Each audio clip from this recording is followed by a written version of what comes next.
الحياة عجيبة. الحياة غير منطقية. يبدو الأمر وكأننا استيقظنا ذات يوم ونحن هنا.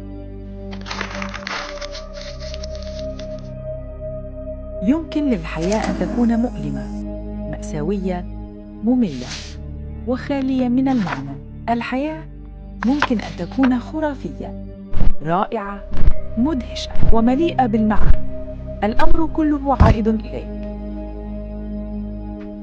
أنت الشخص الذي يختار نوع المسار الذي تسلكه. ستكون صعبة، مؤلمة، ستواجه الكثير من الخسائر. لن يكون لديك راحة البال حتى تصل إلى أحلامك، أهدافك، وتصميمك.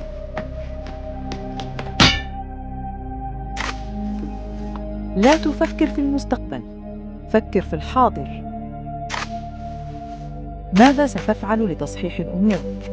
ماذا ستفعل لتحقيق أهدافك، أحلامك؟ إذا كنت لا تملك الإجابة الآن، لا بأس، فقط تنفس.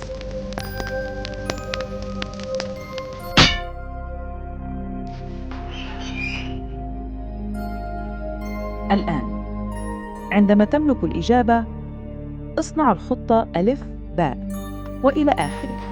أنا لا أهتم. الفشل ليس خيار. استجمع قواك وتنفس. أنجز مهمتك وحظاً معك.